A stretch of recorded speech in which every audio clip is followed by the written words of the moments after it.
The crucifixion and death of Jesus occurred in first century Judea. It's considered an established historical event due to the fact it is mentioned in the four Gospels and attested to by other ancient sources.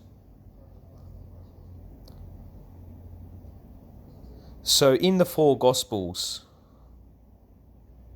the crucified man walks on water, makes the blind see, turns water into wine, and does other amazing deeds.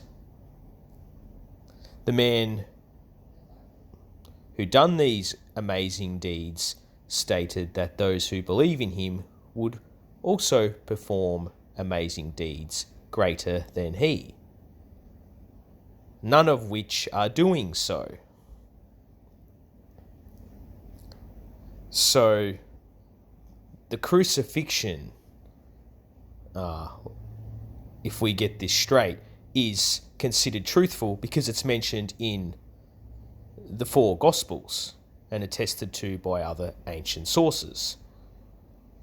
Yet everything around the crucified man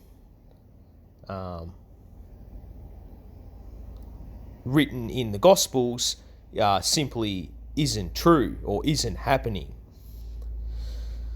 So I would like to know where you draw the line, because you can't have one or the other. And if the crucifixion is considered true, then why is everything surrounding the crucifixion false? And does that not raise a red flag with these so-called historians?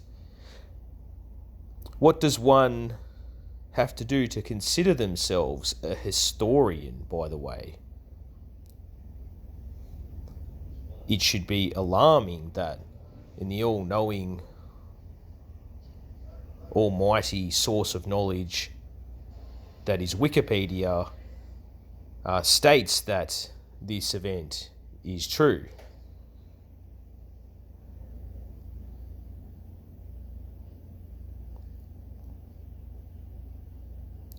Because it is attested to by other ancient sources, and it's written in the four Gospels. Yet everything, they draw their truth from the four Gospels, and because it's attested to by other ancient sources doesn't really mean anything. Because myths can spread like wildfire. Even if we would like to go on history, someone makes something up and people get wind of it in another culture and they document it. Therefore, this is the basis for truth, according to history. That still doesn't make it true. But back to my original point, the basis for this being true,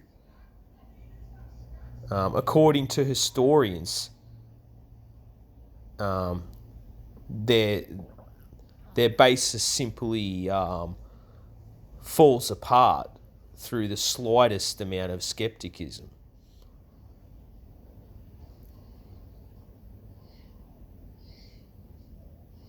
And when you actually get into the semantics about it and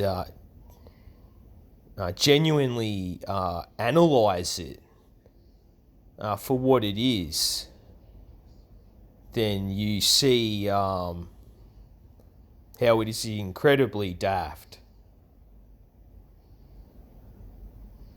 and naive and completely ridiculous and stupid.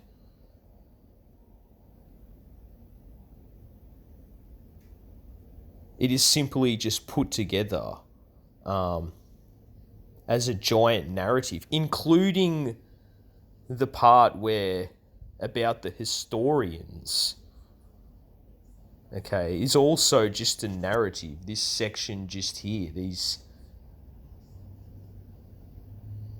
is a narrative pushing this myth, making a generalization, because there are other historians out there who would suggest otherwise.